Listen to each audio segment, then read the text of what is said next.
First of all, on my immediate left, Vince Cable, Liberal Democrats economic spokesman, former chief economist at Shell International and former head of the International Economics Programme at Chatham House. Chris Giles, economics editor of the FT, someone who I believe successfully escaped from the BBC some time ago. And finally, Stephen Bell, who's the chief economist at a hedge fund, GLC Macro, I think is that the right name, Stephen? Yep. Okay, well, we've got quite a lot of ground to cover. We hope, we want to get a fairly comprehensive global picture, but I'd suggest we start with where the problem all started, the United States. And let's just get some views from you all on just how much further downhill, if any, do you think the US has to go? And perhaps, Vince, can I start with you? Well, perhaps because of my current occupation, I follow the UK rather more closely than the United States. You'll have plenty of chance to talk about the UK. We're seeing forecasts being revised downwards almost by the day, and there are several interconnected problems. I mean, one of them is the American housing market that has collapsed and is not just subprime now, but it's affecting the mainstream of the market, and this in turn affects people's willingness to spend. It affects their sense of well-being, it affects their personal wealth. All those things we know affect people's willingness to spend and keep the economy going. You then have the credit crunch, as it's called, superimposed on top of that. People having difficulty getting access to credit, institutions reluctant to lend to one another. On the other hand, the United States authorities have been very robust, if you like, very aggressive in cutting interest rates, trying to help preserve cash in the banking system. And it's a matter of guesswork as to whether these very dramatic steps are going to solve the problem. I am looking at it as an outsider. I think we probably are going for a period of possibly quite serious recession. I mean, certainly a high risk of it. In the United States. Yeah. Chris, do you think the authorities in the US, the federal government, Federal Reserve, are sufficiently on the case? Well, I think they've been, I think they have been extremely active. There's no question about that. I think you have to separate slightly in trying to think where it's all going to end up, what's happening in financial markets from what's happening in the real economy. Now, financial markets and credit markets are extremely dysfunctional at the moment. They have been since August, or even actually a bit earlier than that. And it's one of the longest times where you've had financial markets being so dysfunctional. It sort of rolls from one crisis to the next crisis to the next crisis. And so at the moment, what we don't know is we know the US economy is skirting on the edge of recession at the moment. I mean, whether it's quite negative growth or not, that's sort of in some ways immaterial. It's very, very close to zero. Could go worse. And I think the important thing that we really don't know, which will determine how bad it gets, is the feedback between the financial and the real economy. So how much does the financial market crisis, how much is that really going to stop people spending? And then will the spending power of companies and households, will that then feed into further problems in banks in particular? And then you've got the risk of a downward spiral. And that's what the authorities certainly fear.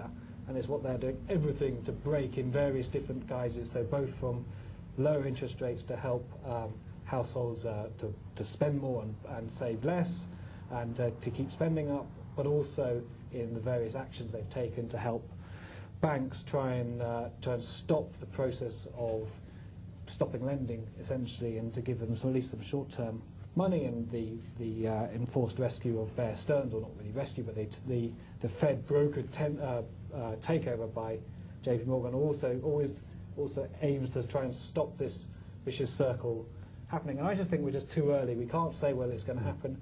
You can have a whole range of plausible outcomes, from the very bad to the really not so bad. If you look at the IMF's latest forecast, or the downgraded one they'll come out with, that's not so bad. I mean, if we had world growth of 4% this year, maybe 3%, 1 year of that, and then we'll get back to normal, that'd be fine. But there's a big risk it'll be worse than that.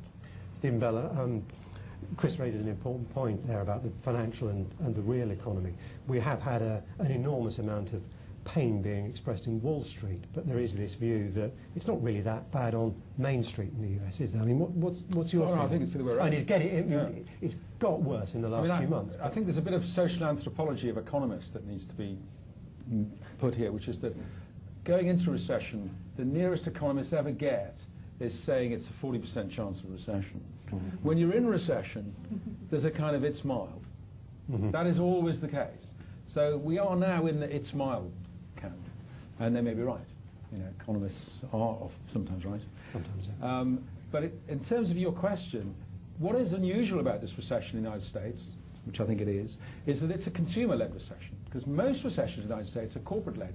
Companies overexpand, overhire, overinvest, get into trouble, profits fall, they slash employment. This is particularly a US corporate reaction, not a European, not a continental European. They slash employment. Investment spending that they slash. Investment spending and hiring and firing all go down at the same time suddenly, and the consumers are support. They cut their spending but by less than their income. Classic response. This is the other way around. The corporates are in remarkably good shape, ex-banks, ex-financials. And housing. Well, the housing sector, indeed, correct. And so far, the recession's all been construction. If you exclude the reduction in residential investment, there hasn't been any slowdown until just the last few months, where suddenly what's happened is the fall in house prices has hit the consumer. There was no housing wealth effect really at all until around about Christmas, which is when the recession probably started. Now those of you, pretty average young audience here, younger than me, that's the definition of young, but people who remember the period when we had falling house prices nationally, remember how deeply corrosive it is to consumer spending, to all kinds of spending. And the US is having its first ever nationwide fall in nominal house prices, first ever since the post-war period, which basically means forever. And that will weaken consumer spending, and the effect of that takes years to come through, will be a drag for a considerable amount of time. And the point that Chris is making, which is that they've taken dramatic action in the United States. They've slashed interest rates. They've taken huge efforts to improve the liquidity. Their squeezy measures of dysfunctional markets have improved dramatically. Ours here haven't, although subject to what the FT is going to say tomorrow, maybe we're just beginning to see that. So they've tried everything. They started off in the Fed being a little bit behind the curve, or whatever phrase you want to use. 1 week in August they were saying we might tighten. A few days later they cut. They've really thrown everything at this. I'm reminded of some books I was reading at the moment about 18th century naval warfare. When you're sailing ship pursued in battle and you get being caught up, you chuck out the water, the heavy stuff. Eventually you chuck out your cannon. You're not really able to do anything after that, and that's what the Fed are doing there. Throwing everything at this problem. Lower rates, lend to a wider range of institutions for longer term, give us your mortgages, give us your dodgy second-hand loans, give us anything. And so they're trying everything. But the downward momentum on the US, once the corporate sector starts clicking in, I think could be really quite severe. And the stock market, although it's gone down, has gone down a bit, and has recently, in the last week, gone up. And I think they've got some quite negative news to come, in my opinion, on the economic front, which they have yet to digest. Now, this vigorous action we've all been talking about from the Federal Reserve in particular, a lot of people argue that it does carry some significant risks, doesn't it, in two areas in particular. Inflation is the obvious one, and also this ghastly bit of economist language, moral hazard, that it encourages, the idea that it encourages banks that have been behaving irresponsibly over the last few years to do so again. How much do you feel that the Fed should have been a little bit, should have paused and given some weight to those two considerations? Vince? I mean, one thing to remember is that the chairman of the Federal Reserve wrote his PhD thesis on the Great Depression, and he's obsessed by it and worried by it, and sees many analogies. And the basic argument, I think, was that what causes deep recessions, deep depressions, is a collapse in an asset market. In that case, it was the stock market, more than housing. Now it's housing. And people's behaviour changes very radically. It's very difficult to shake out of it. The nearest we've had in modern times is what happened in Japan in the 1990s, asset deflation, and this can be very dangerous. And he also has a particular preoccupation about the role of the banking collapse. Because, of course, it affects the solvency of banks when the asset values are substantially depreciated. So he's very clearly preoccupied with that and willing to take risks. I mean, the risks actually go further than we've been describing. And I mean, I've been following the US presidential election debate, and what's very striking is that the moment you get anxiety spreading in American society about jobs and falling incomes, the first thing that certainly two of the three contenders reach for is protectionism. Imports are bad, foreigners are a threat, keep them out. And of course this is what created the global depression of the 30s, or aggravated it. And you're getting exactly the same symptoms now creeping back in the States. And you think that perhaps at the back of his mind, yes, that the protectionist risk is that he mustn't something that's take the risk motivating. of underreacting. That they're willing to take more risks on the inflationary side than on the other side. Do you think he's justified, Chris, in taking those moral hazard and inflation risks? I think these are really serious risks. I think the Fed knows them, and they know they're taking them. But they're taking the calculated gamble that the doing nothing would be worse. And they're very serious people. Both Ben Bernanke, Tim Geithner at the New York Fed, who's doing a lot of the markets stuff.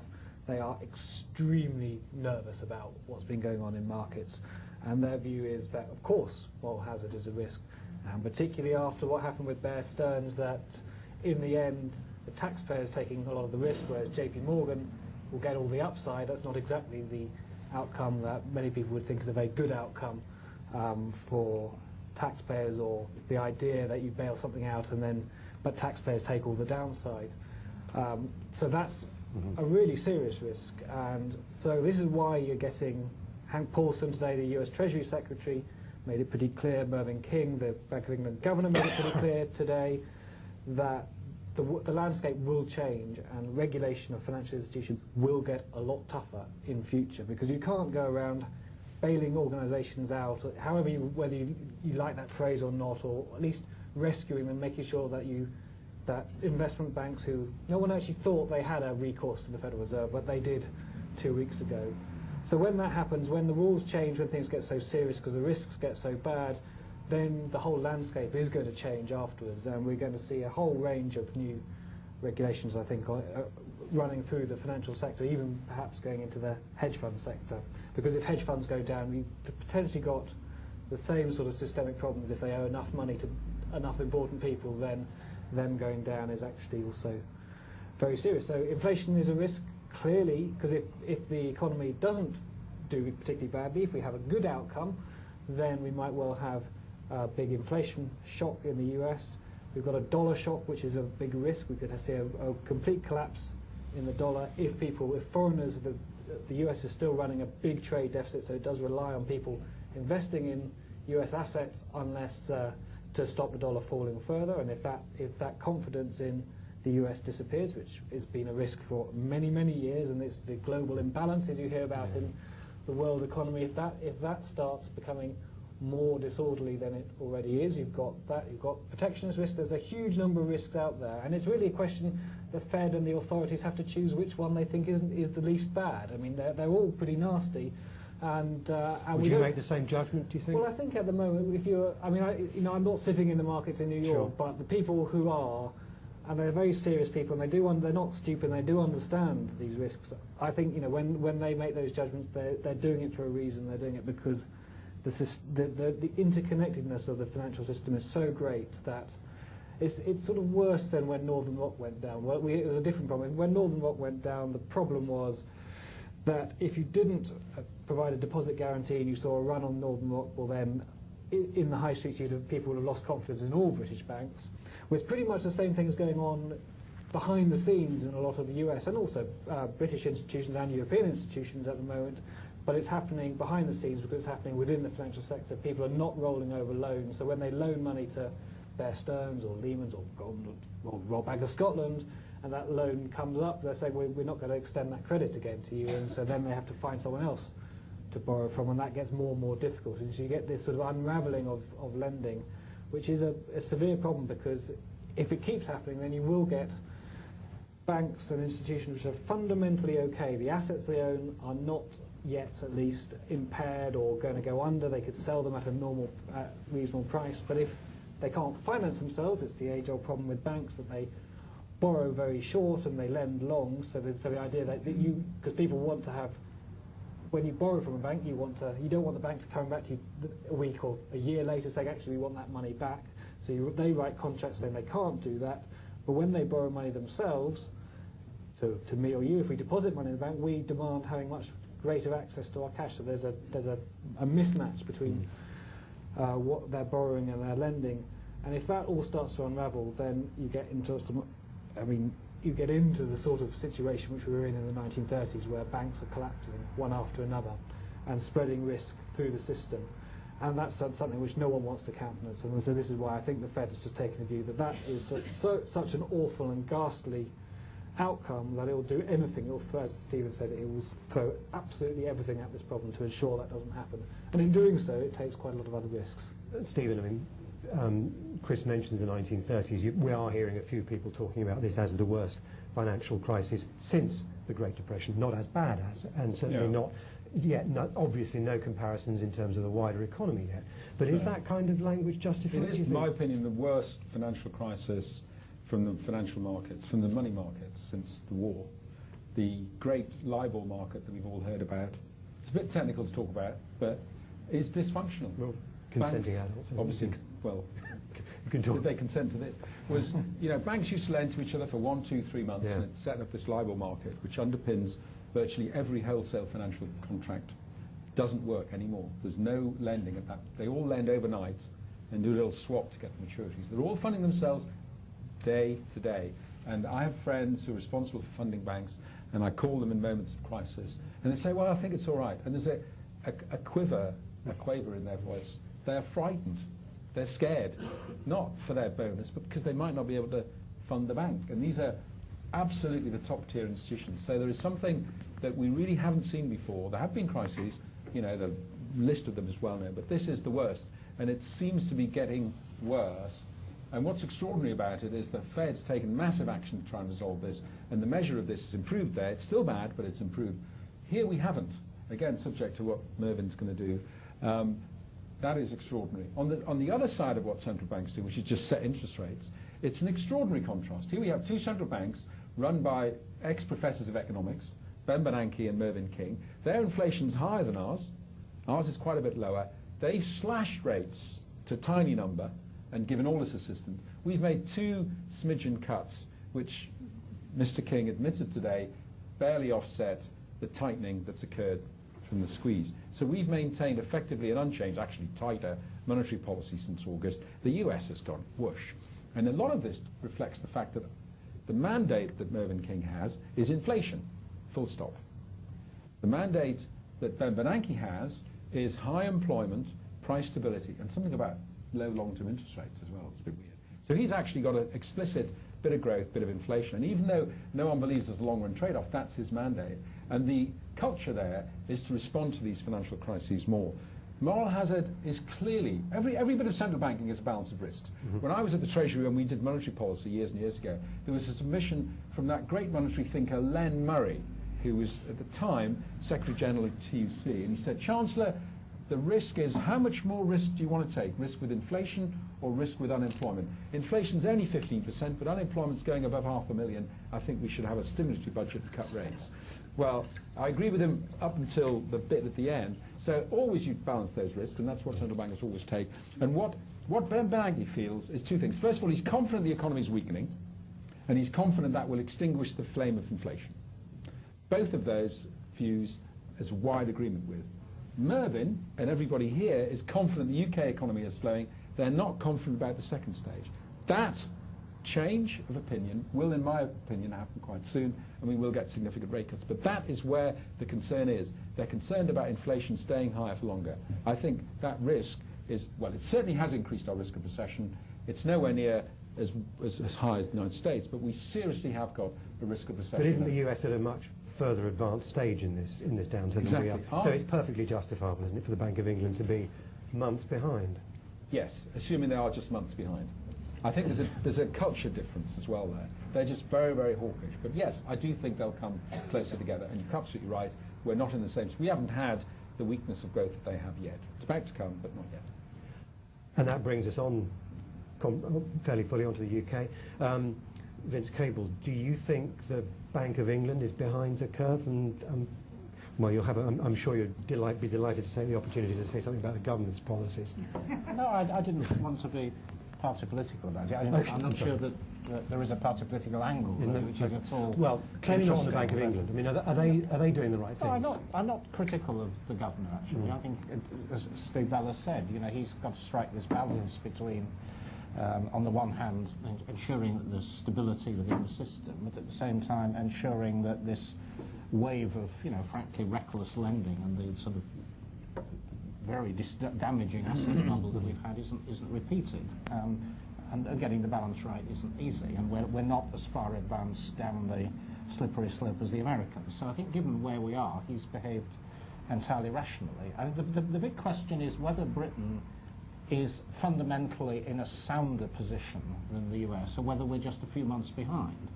And I tend to the latter view because, in a sense, the real problem in America has been the collapsing housing market and all that flows from that, and people's willing to spend money. And I think this is coming here. Yeah. It's like the second tsunami wave. We've had the first one, which has been the credit crunch and the problems with Northern Rock and so on, but there's another wave coming, which is when the British housing market, which on any measure historically or comparatively is massively overvalued, certainly in relation to disposable income, in relation to historic trend, and is now starting to fall, maybe 10% this year. Mm-hmm. When that really gains momentum, then people, particularly people who borrowed a year ago or 2 years ago, will get alarmed. They'll have negative equity. Many of them will struggle to repay or maintain their interest payments because cost of borrowing is actually going up despite interest rates going down. So, you're going to get that very real problem hitting us just down the line. Mm-hmm. And there is an argument. I mean, I've always been rather worried and pessimistic about this. I've been warning about it for 3 years. The mountain of personal debt linked to this bubble in housing. The government view has been that it isn't an issue. Mm-hmm. It's not a problem. It's all perfectly stable. I mean, we're meant to see who's right. We went through this experience in a way, didn't we, in the early 90s, but there wasn't the same freedom of manoeuvre for interest rate cuts at the time, was there? So does that suggest that a more rapid, more effective response is possible? Well, there are strong parallels with the early 90s, actually. If you look at the trend of, for example, an issue raised by my party leader in the Prime Minister's questions today, which is repossession orders. Now, these are not repossessions of houses. These are banks taking the first step in the courts to achieve repossession. It's the first warning shot across the bows. And we're at the same level now as we were in 1990. And the reason for this is that once people encounter difficulties with their mortgage payments, 10 years ago, 15 years ago, you could go to Social Security, for example, if you lost your job. You can't do that anymore. Not many people are insured. There is an insurance market for payments, but it doesn't work very well. So the minute people get into difficulties, they've got nothing to fall back on. The banks immediately go to court. And so you're beginning to see the first stage of that process we saw in the early 1990s. And ironically, or perhaps not ironically, the Northern Rock is one of the worst offenders. They're one of the most aggressive banks. You get into any trouble on the Northern Rock market, and a Northern Rock mortgage, you're straight into court. And we're beginning to see that gathering momentum. And this does raise a question, doesn't it, Chris, about housing market bubbles, I suppose other kind of asset price bubbles. We had technology, telecommunications stocks in the previous decade. Is there a role for central banks in trying to manage them? I think the increasing view is yes. And you hear this from certainly. Do you always know when you're in one? No. You have to try. No, you don't. You have to. Of course, you don't know you're always in one. But I think you knew in the late 90s you were in a technology bubble. But certainly the latter part of that, I think, in the US in particular, in the housing sector, you knew you were in one in the last few years. In the UK, I mean, I certainly don't understand how house prices can be as high as they are. Certainly, as a social, it's a really big social problem for younger people in Britain. That you just relative to any sort of normal income, house prices are entirely unaffordable, and it would be lovely to think that this could unwind in a way that would be relatively benign. I think if house prices fell a bit, so as only the people who were who bought with very large mortgages in the last 2 years were underwater, let's say that might be possible. But if house prices fall more than the sort of amounts Vince was talking about, then that's going to become much more serious.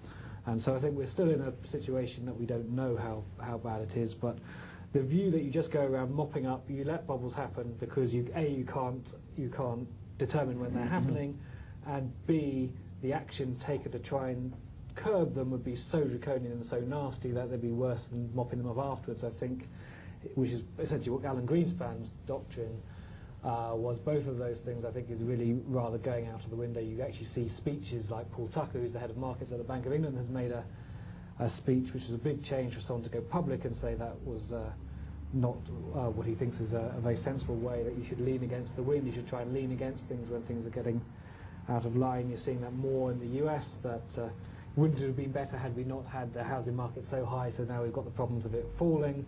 All these things are becoming much more mainstream. It's all, but the problem is, so ultimately you want policy to be counter-cyclical. So when things are booming, you want policy to restrict things, and when things are bad, you want policy to help alleviate the problems.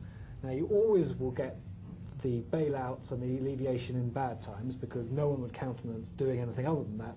The real problem comes in trying to restrict the party when it's going ahead, particularly when you'll get the private sector coming to you and saying, how dare you stop us doing profitable business? And this is a really, really tricky problem for all sorts of authorities, whether they're monetary authorities, whether they're governments, or just regulators. It's just a really difficult issue, and I don't know quite how you stop there being an asymmetry that you just end up bailing people out, or having to. You hopefully the people, the perpetrators, do get crucified in the process, but how you stop alleviating problems, but also stop problems getting stoked up in the first place. The phrase that's often used, isn't it, is that central bankers' job is to take the punch bowl away before the party gets out of hand. just as the party gets going. But I mean, do you think they just poured another bottle of vodka in, Stephen? Well, the latest bubble is often the result of sorting out the last one. So Greenspan slashed rates to 1% because of the dot-com bubble collapsing, caused the stock market to fall for 3 years in a row. And that created the housing bubble, or certainly the subprime problem was very much a function of those very low short rates, which led to a new market. People who'd never owned their house before were told by these smooth-talking mortgage brokers, you can buy a house for less than your rent and refinance this mortgage when time comes, which they can't.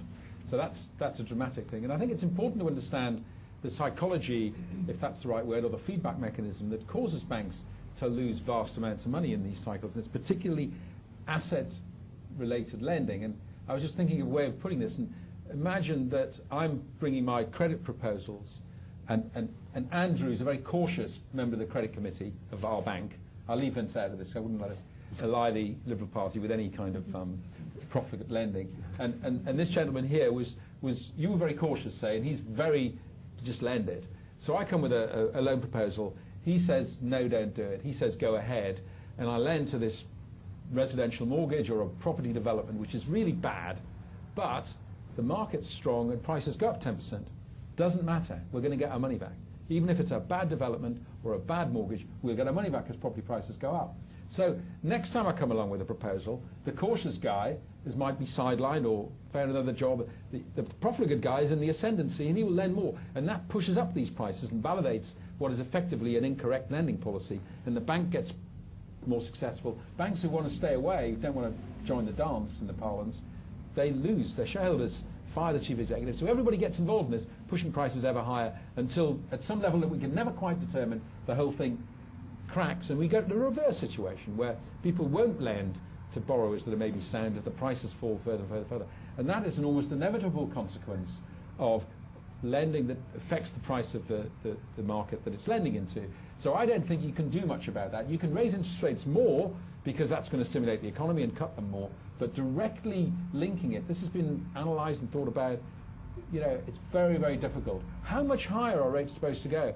How low would inflation be? Would you countenance 0.5% inflation in this country because there was a housing boom and we whack up interest rates to 10%? It's very difficult, almost impossible. Regulators possibly can try, and as you say, they're always going to be criticised by the people who they're constraining, inevitably. So I think this is a problem. To some extent, we hate bubbles, we don't like them. We do recognise them. This liquidity boom has been the most analysed and predicted and discussed by every the IMF are not great at anticipating where the next crisis. Even they said this was going to happen. So everybody knew that this was a train wreck in progress, didn't quite know how to resolve it. So the regulator can try, but effectively I think we just have to accept that this is part of the byproducts, an unhappy byproduct of capitalism. In this country, we, in my opinion, have a very severe downturn in the housing market. I was just looking at some data today about auctions of repossessed apartments in city centres are running at very high levels, and they are selling at these auctions for 25 to 30% below the price that they were bought at. And that's not in any way reflected in the house price figures yet, nothing like that. And the newer vintages are going to have even bigger declines because their prices went up before they were in the more recent period. So the price declines are going to get greater. And the biggest area of this, and this is why I find it extraordinary, the Bank of England saying to people, you should get out of London and see the rest of the country, it's fine. The biggest declines are actually in the north of England. And I thought it was Newcastle, actually. My hometown, Northern Rock, was the biggest financial institution by a mile. But actually, they mentioned Manchester and Leeds. All these cities which allowed tremendous development of apartments and so forth. The whole thing's imploded, and there's basically a fire sale of these. Now, I'm not saying the areas where there have been less development would be anything like that, but I do expect a similar decline like that. The 95%, 100% mortgage have gone, so people can't afford to pay the same price. Never mind first-time buyers, it's existing owner occupiers. So I think the whole pressure of lenders being more cautious, borrowers finding themselves unable to finance the move up is going to actually depress the housing market in this country. I fundamentally think it's not as bad as the United States, but it's a heck of a lot better, a heck of a lot worse, than most people are currently factoring in at the moment. Okay, so we've been over the United States, where I think the view is that it's all looking rather precarious. Here, a little bit behind on a broadly similar looking curve. But what about the rest of the world? Are there any places that strike any of you as looking particularly fragile? Start with Chris this time. Well, I think the places you look for which are fragile are countries where borrowing is extremely high. So you can name them quite quickly. Iceland is currently going through a particular. I mean, Iceland's tiny; it's the size of a London borough. I mean, but it's a peculiar.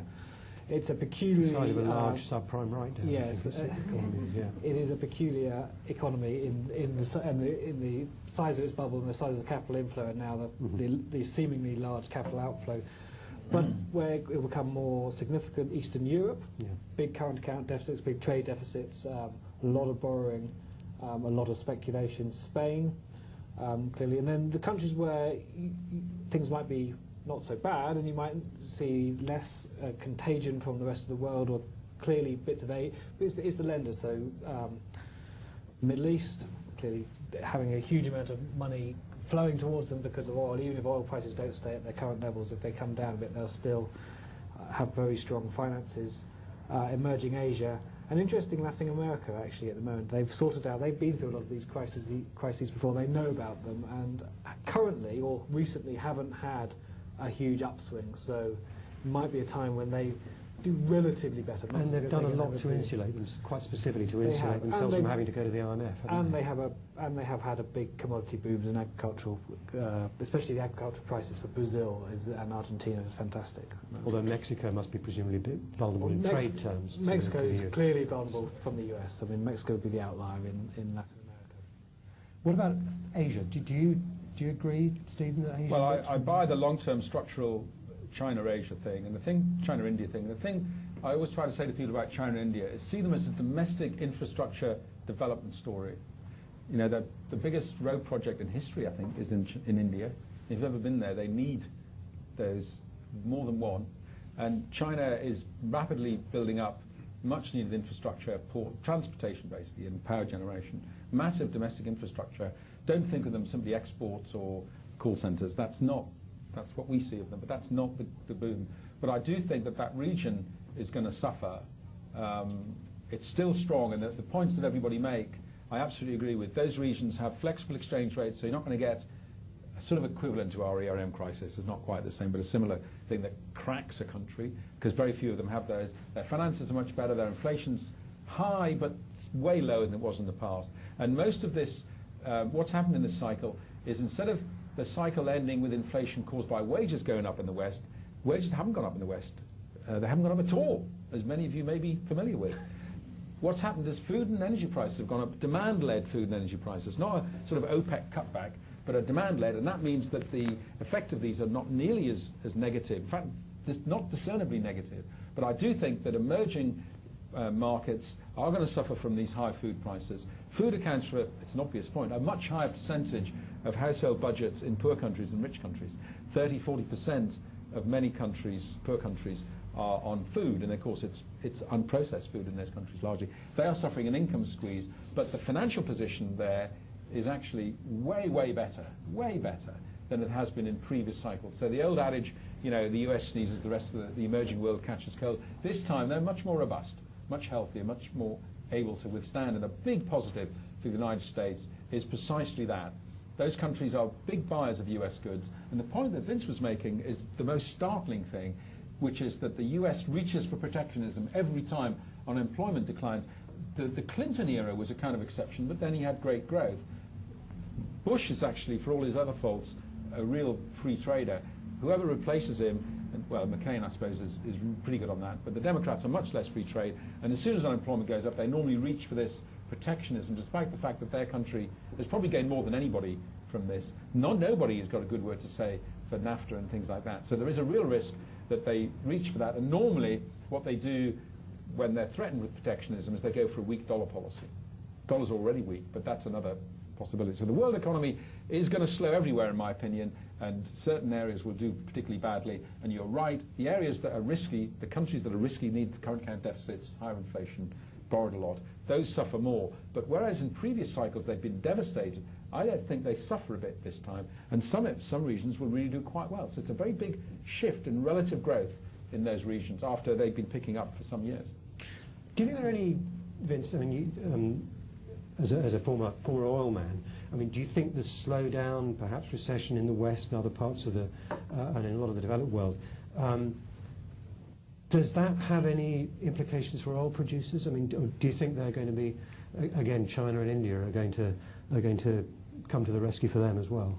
Well, to put the oil producers and the China-India thing into separate boxes, I mean, partly responding to what's just been said, Yeah. I've been hitherto very, pessimistic when we talk about, the Anglo-Saxon world, the developed world. But I think one of the redeeming features about the world as it is now, as opposed to the 1930s, is that we will be, if not rescued, substantially assisted by the rest of the world.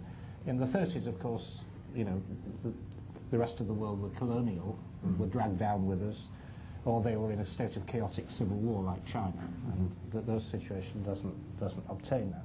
If we take the two separate categories, I think the important thing about the China-India phenomenon, and it isn't just them, it's Vietnam and Indonesia and other countries, is we're not dealing with bubble economies, artificially inflated growth of the kind of things we've seen here in the United States. We're dealing with something real. I spent many years working in and on India, and you could actually see visibly a society changing in front of you and gradually picking up momentum. Before Indian independence, India grew for about a century under British rule at about 1% a year. It then picked up to 3%, which was called the Hindu rate of growth. In the 80s, they got up to 5%.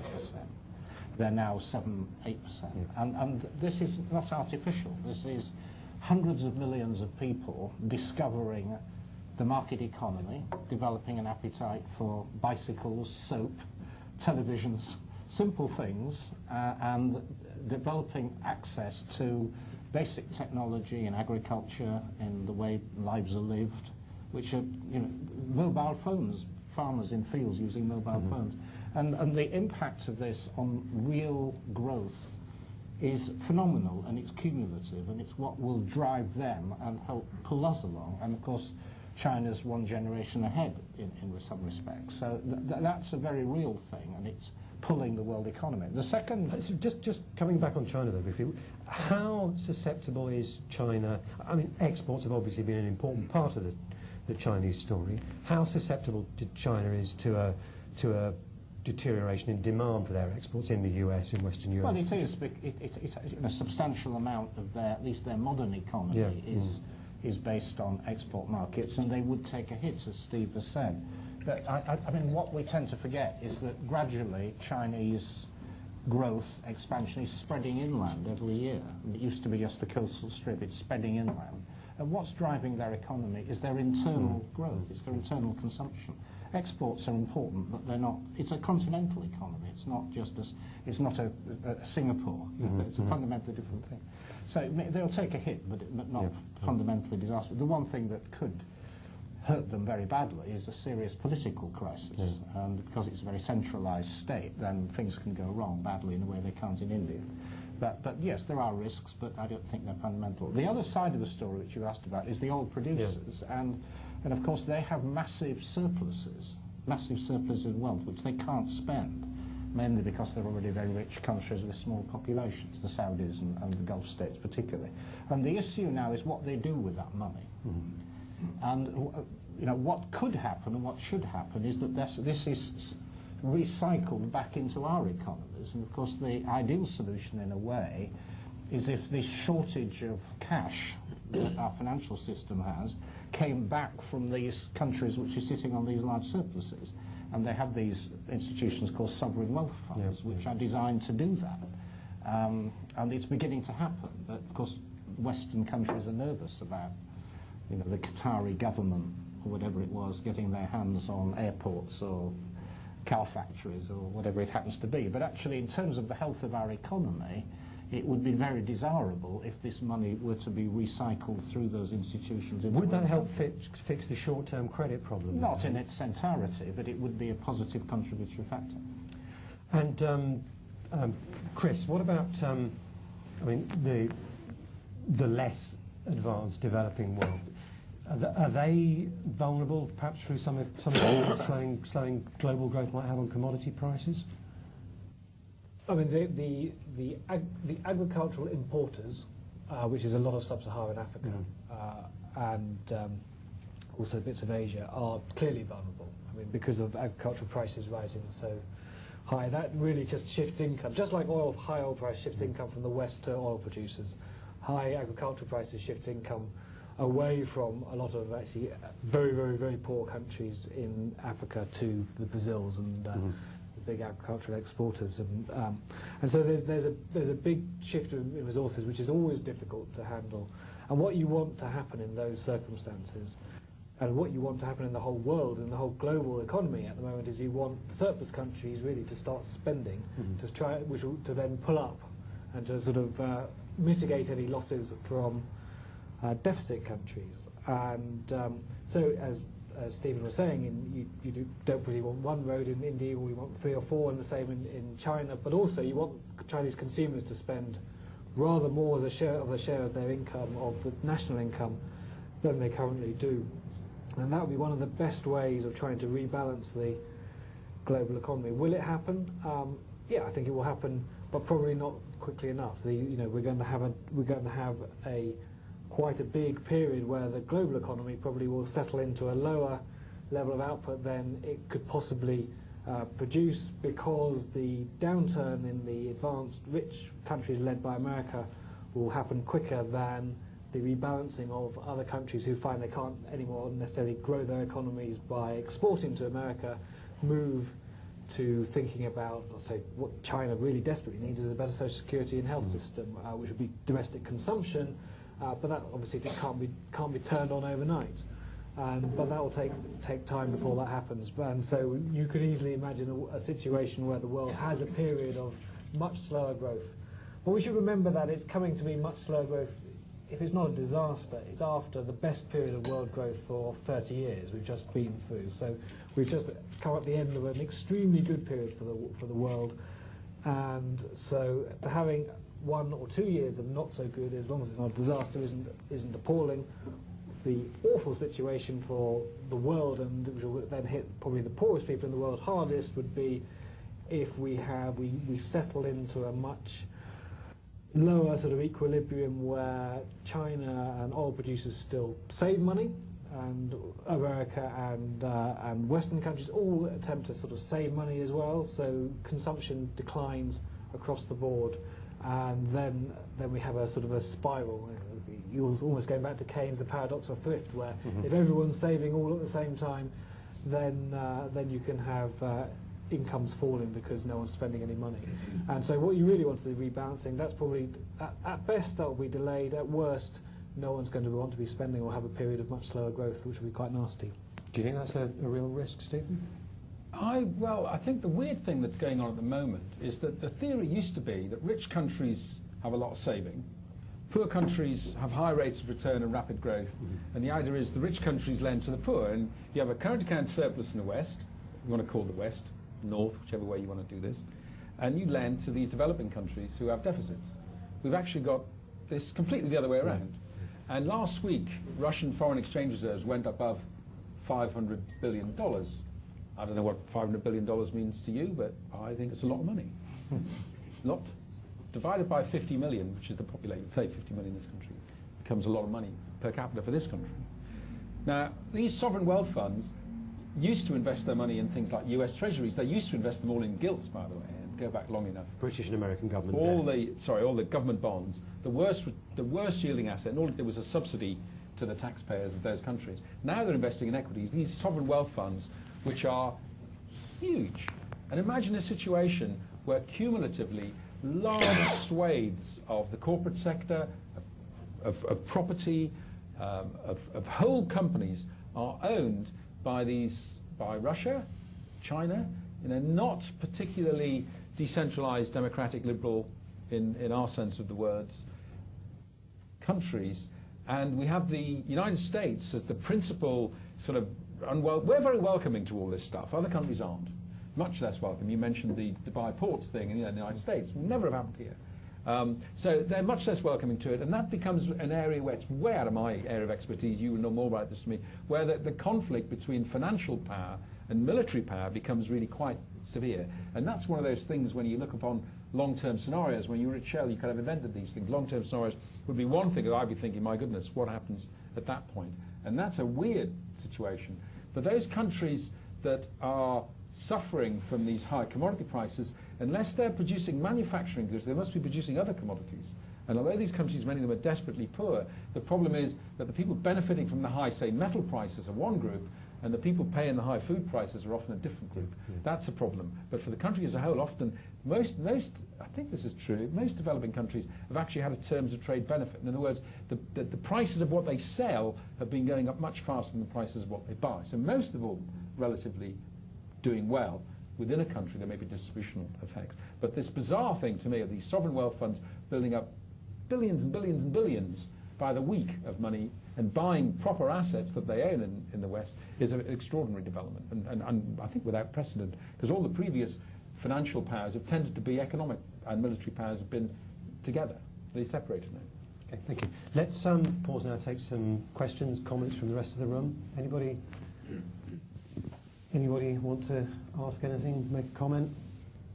Yeah, back.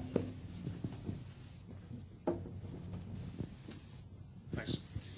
Hi, my name is Ryan Lavelle. I've been working in the financial services industry for, I don't know, 10 or 12 years. I'd like to thank the panel for your interesting dialogue this evening, and I think we've had a lot of talk across the spectrum of some of the stresses that the world economy is facing at this time. There's one particular word that I think is absent from the discussion, and that is derivatives. So I don't know what sort of reaction that might elicit from the panel, but when we talk about interbank lending and what's happening in the financial sector right now, it's a very serious problem. So I'd like to open that to the floor, really. Okay, well, it's a fairly open-ended question. Who'd like to start? Steve? I run a hedge fund, and everything we deal in is a derivative. And what it basically allows us to do is to take 100 from our client and invest it like it was 500. And it was explained very eruditely, I thought, on a BBC programme, I think, who said, if you take 100 and invest it as it was 1,000, the case he took, and you lose 10%, you're wiped out. And as you move towards that, you have to sell. So derivatives just allow you to lose money quicker, more efficiently, cheaper transactions cost, just smooths the whole thing, oils the wheels of your car as it's used properly. Of course, it's the other way around. So yes, banks have always done this, by the way. this business about borrowing short and lending long. They take your money and they lend it to somebody else. He redeposits it, he lends it to someone else. So they, in a funny sort of way, have always done this, which is why banks get in such a mess so quickly. So yes, derivatives. Derivatives can be so complicated you don't even realize how you could lose money. That's another feature of derivatives, which you look for the client who doesn't quite understand it. And you mentioned you work in the financial services industry. Lots of the this can't lose product involves a derivative underlying it. So that's another feature. They can mislead you more quickly. But by and large, they just oil it, in my opinion, allow you to lose it quicker rather than just change the fundamentals. But do you think that there are particular types of derivative or the extent of derivative usage in the last few years that's given a particular dynamic to this current situation? Well, actually, it depends what you call a derivative, but basically... Well, I suppose that's a good question. Did don't trade things you don't understand. Asking the question?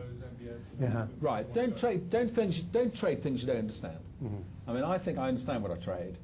They're very simple stuff that used to be considered complicated. And when I do something that's a bit more complicated, I worry about it. So that's what you want. That's the attitude you want. Don't buy something that's clever and new. It's not like mobile phones. It's the opposite.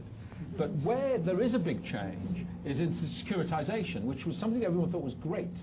And this point about repossessions in the United Kingdom, the reason Northern Rock is the toughest is because they securitize more, and it's in the documents. As soon as you miss one payment, you get a phone call. The second one, you must be taken to court. So there's no discretion. It's not like your bank manager says, well, I know Bob's missed a payment, but actually, by the way, I know his wife's been ill, and he'd be all right. That obviously just doesn't happen anymore. And the securitization makes it literally impossible. If somebody is holding a security and you divorce the origination of the loan from the holding of the liability, these things, produce lower quality loans. There's lots of data on this in the United States. If he breaks a loan that I administer and he takes the risk of, he's encouraging you to miss. These are liar loans. He's encouraging you to undermine the credit scoring techniques. And this happens in certain areas, in even in non-securitized areas, but in securitized areas, it definitely is a problem. And I think that maybe is some kind of lasting effect of this crisis. Derivatives themselves, all of these incredibly complicated structures that led to huge expansion in areas. I used to work at Deutsche Bank in the area that did extremely well in that area. That particular business model has taken a severe setback, and there isn't a moral hazard problem there, never mind how much bailout is. They know they've lost a lot of money. So yes, that is changed, but I think the securitization element of the lending, which I've said earlier, I think that's possibly an area there will be permanent change. Derivatives, I think there'll always be derivatives, and they are almost an innovation that can't be turned back, in my opinion. Did anyone else want to contribute? I think you can see derivatives in different ways. I mean, one way to think of a derivative is to think about a horse race. The horse race is what matters, which horse wins, but all the bets on it are derivative contracts. You bet a certain amount and you'll win a lot if your horse comes in, and otherwise you can rip it up and turn it to throw it away. In lots of ways, the derivative contracts don't really matter so much, because what matters is the horse race. And with the economy and with the financial systems, there's a lot of truth in that it's still the underlying real economy that really matters, and a lot of the derivative contracts on top of that are froth. When it does begin to matter, when you can't just say to ignore it and say, well, that's just bankers and financiers having a bit of fun, is, when the losses are so severe and concentrated in certain organisations that the public has to then come in and bail them out, or has to step in. So if it was all just that one part of one bank was losing lots of money and another part of the same bank was making lots of money from each other, then that's not so bad. But if you have institutions which you can't allow to fail because they might have depositors or whatever, have very big concentrations of enormously, as Stephen said, well-oiled ways of losing money, and they lose a huge amount, then that creates a big problem. And also when people frankly don't understand the derivatives, so they're derivatives of derivatives, and so people are just making money out of essentially the inefficiency of people not understanding, thinking that something, it's not an underlying productive asset. All you're doing is writing a contract on something else that's happening. Me selling you a mortgage is a productive thing. There's an economic relationship between us. But having a derivative contract on top of that is essentially a way of other people hedging, often absolutely usefully. It's very important. It's just an insurance contract. There's lots of... Against my default, for example. Yeah, there's lots of important insurance elements in derivatives, and those things will remain. But where it's just a way of selling to the sucker, basically, who doesn't understand and thinks something is what it isn't, and 9 times out of 10 they'll be fine, but in the 10th time they'll get wiped out. That's where I'm sure we're going to see, and this is where you were saying the CDOs and all these things which are derivatives on derivatives, we'll see a lot less of that. When you come to things like mortgage-backed securities, I think we'll see a lot of that continuing, but we won't be fooled into believing that risk doesn't still lie with the originator, and we won't allow risk to be entirely divorced from the originator in future, because you need that. You need the originator to take a big hit if the person they lend to doesn't pay, and so they don't have the incentive just to get that lending out there. Did you want to? Yeah, some wise wag said recently that financial products don't have original sin. I mean, they can be good and they can be bad. They can be useful or they can be destructive. Depends how you use them. But I think there are two aspects of financial markets at the moment that are very worrying, and one Chris has just talked about, which is extreme complexity. We have extreme complexity so that the companies that are handling these securities don't understand them.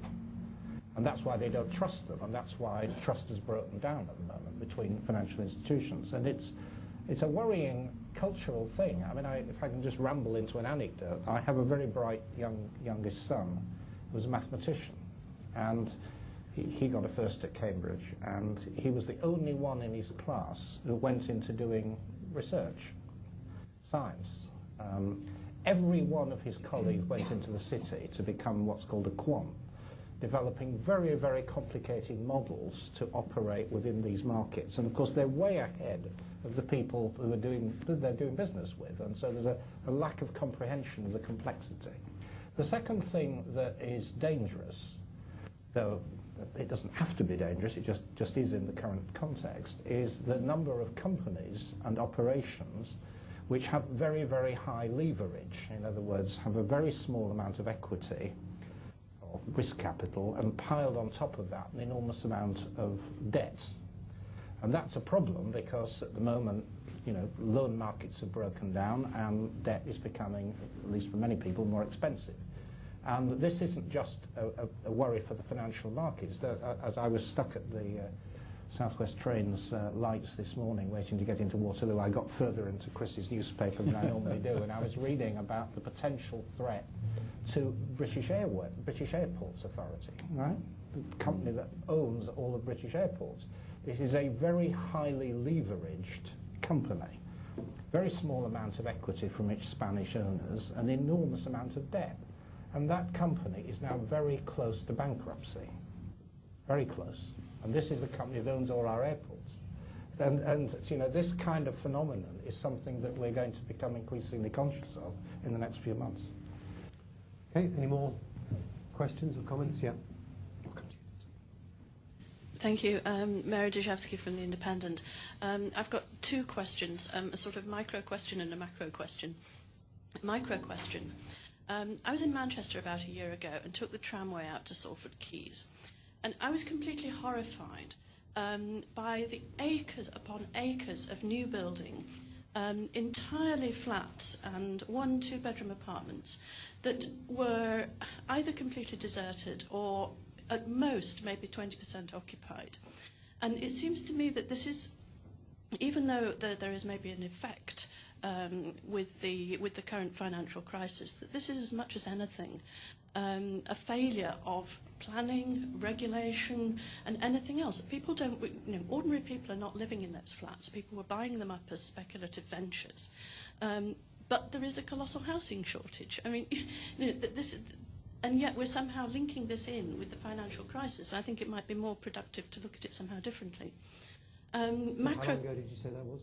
Are How long a year ago. A year ago, okay. Macro question about credit. Why are all the rescue ventures and attempts, everything that we're seeing at the moment, predicated on increasing creditworthiness and bailing people out, which has the effect of penalising savers and people on fixed incomes? And yet, if you look at the demography, especially in the Western world, then we're looking at ageing societies where you're actually going to get more people who are savers than creditors. So why is this gigantic emphasis on credit at the expense of savers? Okay.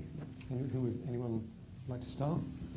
Stephen, Well, it's a very good latter point. We always, I mean, interest rate hikes bad, cuts good. Actually, there are more creditors already than people with debt. There are more savers than creditors, sorry. More savers than debtors, that's what I meant to say. On the Salford Quays point, it's a disaster and awful, but I'd much prefer to have more houses built, even slightly in the wrong place, slightly the wrong type, than have none built.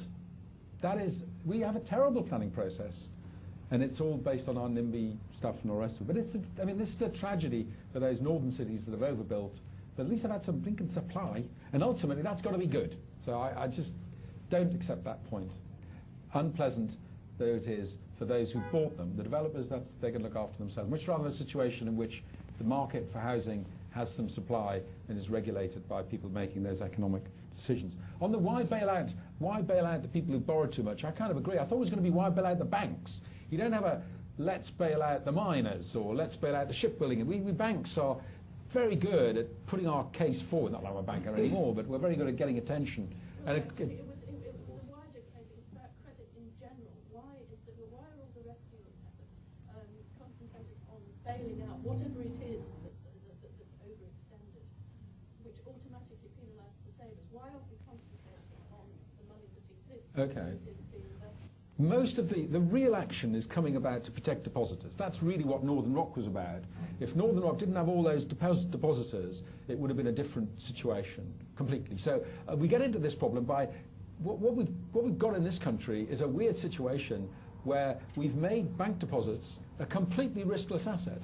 My most demanding client is my mother, who took over financial control of her affairs when my father died, and is obsessed with getting an extra 0.25%. The idea of risk in any of these never occurred to her. And we've created a situation where these intermediaries, most of whom funnel their money into housing, are risk-free. No one ever says, you know, in other countries they are more worried about it. Now we've got a situation where, because they didn't follow Vince's advice, we've now guaranteed us, I think, that virtually the entire banking system, even more explicitly than we had before. And we're going to have to, the reason they haven't come forward with a new policy is they can't bear to reveal to us that we can't, because we're all guaranteeing each other's deposits in a funny sort of way. Whilst I agree with you the bailout's directed, it seems, at the borrowers, it's actually ultimately the depositors that all this problem is A, about, and B, caused a lot of these difficulties in the first place. The moral hazard often comes about because we have no interest in whether no one deposited with Northern Rock until recently ever thought about their lending practices. And in a sense, we have to insert somewhere or other that kind of risk back into the process. And that's a terrible problem to grapple with. Chris? Just on the second point, I think in Britain at least, and I think it's probably true in the US, less so in continental Europe, I think one of the biggest societal problems, and maybe one of the biggest economic changes we've had over the past 10 years is actually the reverse of what you've been saying, in that the biggest gainers in terms of distribution have been the elderly and slightly better off, particularly through house price rises. It absolutely dwarfs anything Gordon Brown did with the tax and benefit system. Completely dwarfs it. And the losers have been the younger generation because they are priced out and have to buy the same housing asset or the same housing services have to spend a much higher proportion of their income. So I'm not that fussed, actually, to be honest. If certain ways of bailing out has those sorts of redistributive effects, and there are all these sorts of redistributive effects going on in the economy. And in that sense, you might think if you took this to an extreme, that maybe the best way out of all of this is to have a load of inflation again, because that really does redistribute a huge amount of income from old people to young people. I'm not advocating that. Is this the FT's new line? No, provocatively, I've said this a few times to people in work, and you see them look pale. And I sort of think maybe I should write this as a funny piece for a weekend or something. But I mean, these redistributive forces in the economy have been just enormous when you have asset prices doing what they have in the UK over the last 10 years. And that's actually not very healthy, and a lot of that has been the planning system, which has meant that we haven't had the housing supply. What happens in Salford Quays? Well, I don't know. If things get bad enough, I presume ultimately that the state will buy these blocks very cheap and house people in them, and the developers hopefully will lose a lot of money. The people who bought these things that people don't want to buy will also lose some money, but hopefully then these assets will not be just wasted because we want these things to be used for housing. And that ultimately might well be a solution. I've heard that Alan Greenspan thinks in America with the 600,000 surplus of housing, the best thing to do maybe is to knock it all down, which is because then at least you get rid of the surplus, which is the sort of ultimate in Keynesian spending It's the worst than digging up holes. Digging up holes in money to actually destroying assets. I'm sure if things get bad enough, it's that sort of policy that people will be talking about increasingly. So there's a bit of talk, isn't there, about buying up housing in the States? Yeah, absolutely. There was a lot of commercial property brought up after the saving loans, and then in the Great Depression. We did it here a lot. We did it here a lot in the 90s when we had the negative equity problem. You found a lot of people their banks would, from being their mortgage lender, would turn into their rent from their banks. There were lots of sort of reasonably innovative solutions to help people get around some of the problems of negative equity, and I'm sure we'll see all of those again. Well, just on that point, there is a question about what happens now if the bottom does fall out of the housing market and you get panic selling, you get fire sale. The Salford Quays may be an exceptional case because this is inner city buy-to-let, but let's supposing that this thing generalises. Should the government just let it happen? It makes it more affordable. Young couples can at last buy houses, or do you worry that the effects on the people who've got mortgages are so severe you can't let it continue? And I think there's an interesting question. I don't know the answer. I think it may well be that the government or councils will have to enter, in some sense, as buyers of last resort and be willing to buy up houses with people in them, families who can't keep up their mortgages, in order to keep them there. Because the problem in large parts of Britain, particularly London, is there's no more social housing. I mean, I'm a local MP, and I encounter people in desperate situations, and there is no social housing. Just, it's been sold, or, it's occupied, it just isn't available. So one thing that could happen is that the Housing Corporation or some public sector body could act as a buyer of last resort, buying up property as it comes forward for repossession, keep the occupants in it, rented, and effectively transferring some of the stock back into the public sector, reversing the trend started by Mrs. Thatcher. That could happen. There's an argument for that. The other part of your question, I think we've partly answered, which is why we treat savers and borrowers differently. And it is certainly true that in recent years, we haven't been saving in Britain and the United States at a level which is sustainable in order to maintain long-term pensions, personal care, and this kind of thing.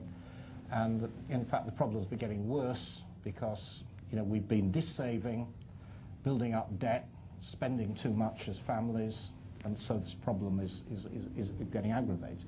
So you could say it is a good thing if people now panic and stop spending and stop borrowing and building up their stock of savings. The danger, of course, is that it happens very quickly and it produces a recession. But, I mean, you're right on the basic point that, if we're talking about long-term sustainable trends, we need to have a higher share of household saving than we've had in the last decade or so. And I wonder if another point is that the bailouts are not so much about savers or borrowers as is the intermediaries between the two. And without the intermediaries, you don't have savers or borrowers able to function as savers or borrowers. Anyway, can we have there's a question at the front, Marina?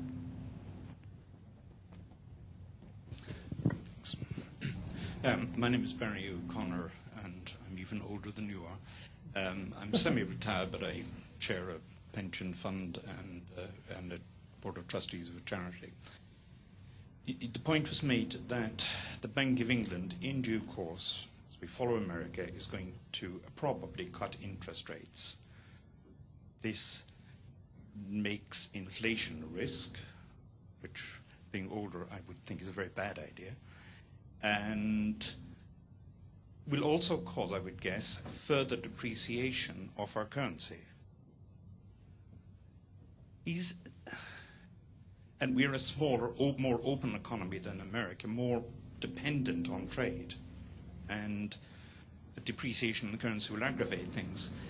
Is this a time when we should possibly be considering joining the euro solution? Well, that's a good question. I think we need to finish at 9, I think it is, isn't it, Marina? Can I just get a feel for how many more questions there are? And we might take them altogether. Take them all together. So can we do that? How many? Was it again? Another 3. Okay. I'm John Imel. I'm a semi-retired energy guy, and I'm wondering, I haven't heard energy discussed this evening. How much, if any, did the higher energy prices over the last 3 or 4 years have to do with this mess, and what might happen to those prices as we dig our way out? Are we going to destroy enough demand to make a difference, or will the peak oil phenomena keep energy prices moving ahead? Okay.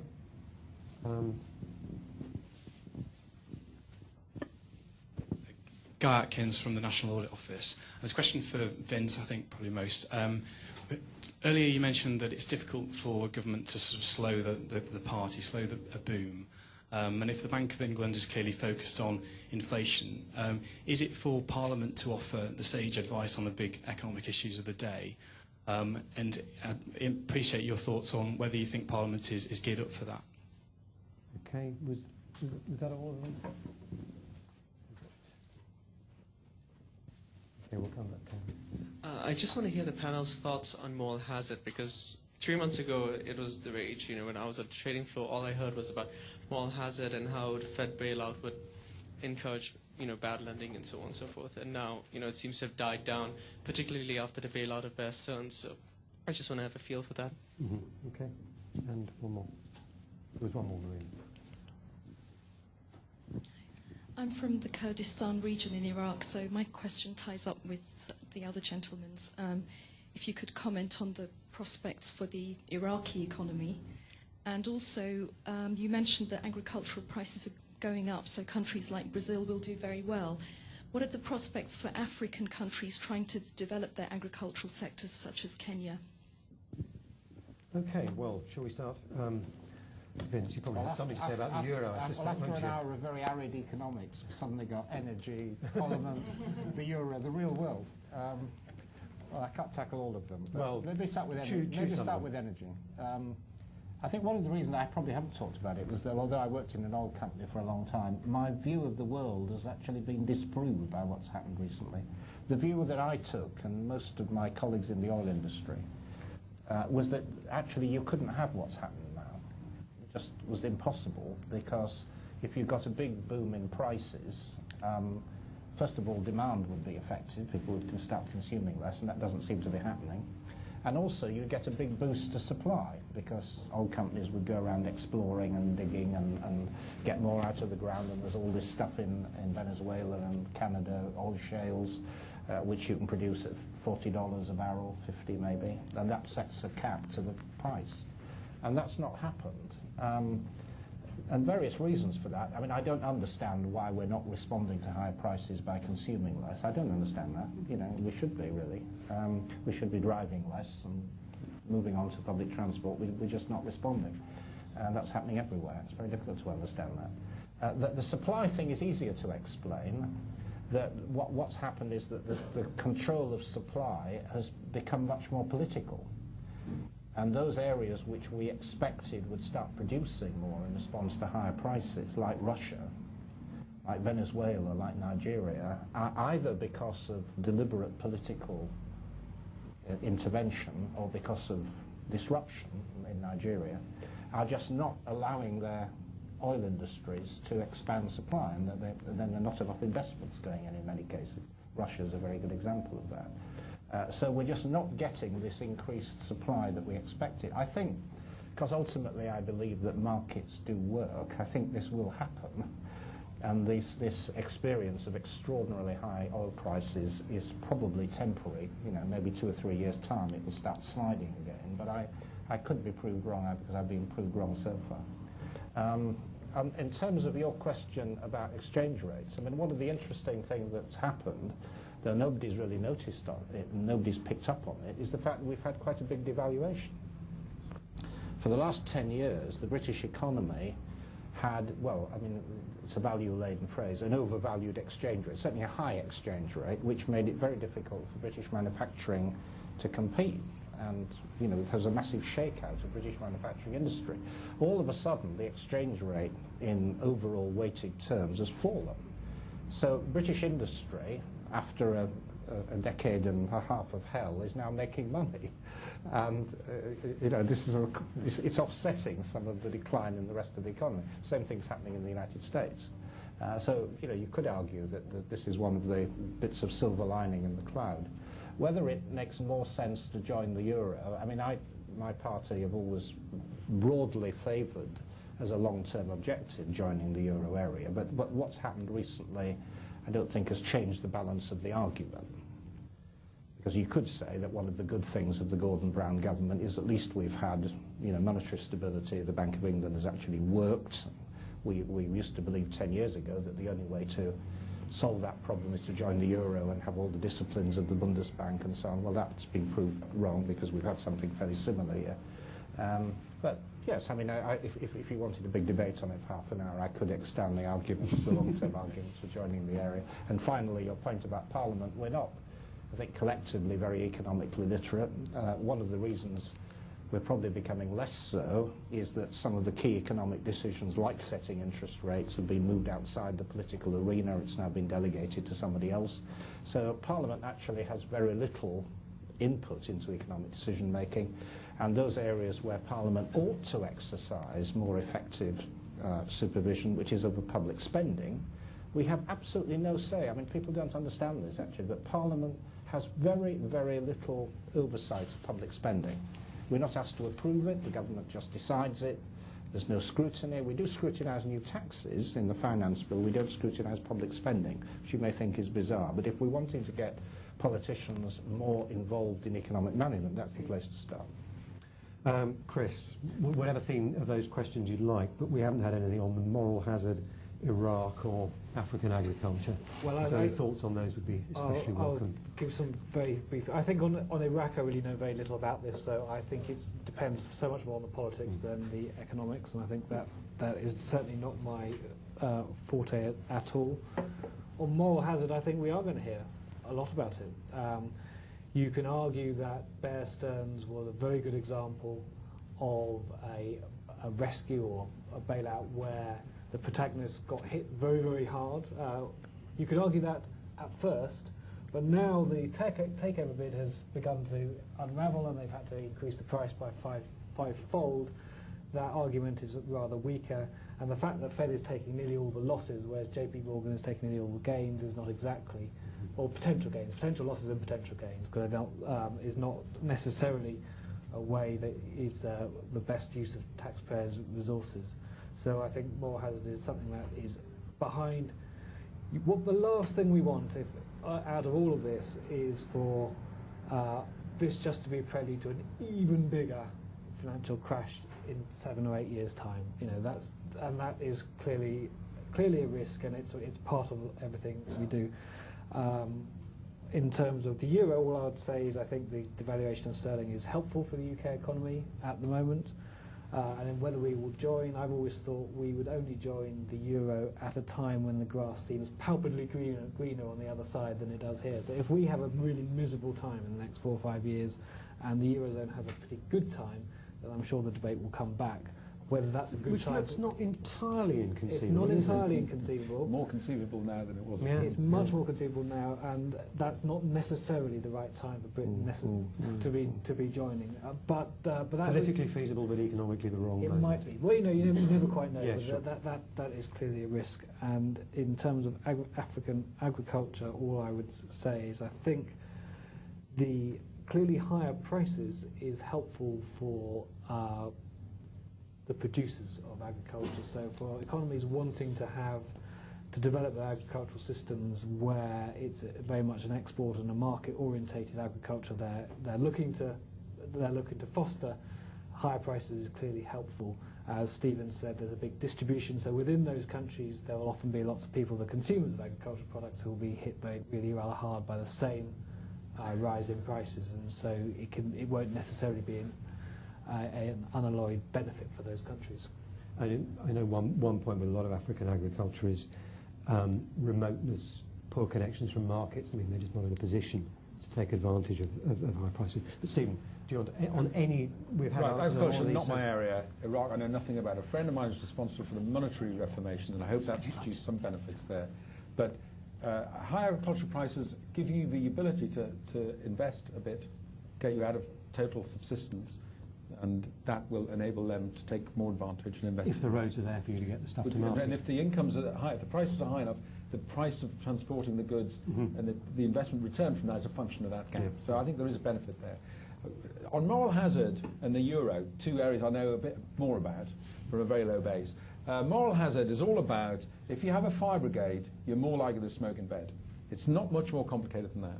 If you have insurance, you're more likely to be negligent about keeping your roof, in repair. So what insurance companies do about this, they make sure you pay quite a penalty when something goes wrong. What you don't want, which is the Bank of England's line, is when the fire goes off and you've been smoking in bed and your neighbour's been smoking in bed, they come along and say, I'm sorry, we're not going to put the fire out. You need to burn to death to provide that incentive not to smoke in bed again. So as long as you have a big penalty, which is why insurance companies like to have some excess for you to suffer too, and I don't want to in any way solicit sympathy for bankers, no way, but those people have suffered.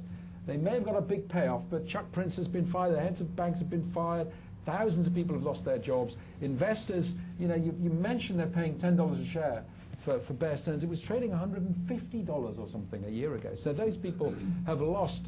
They would have done, if they thought this was going to happen, they would have behaved differently. And in future, they will think about it. So I personally think the moral hazard, the penalty's been there. It may not be exactly optimal, but I think we should be way beyond the moral hazard problem, in my opinion.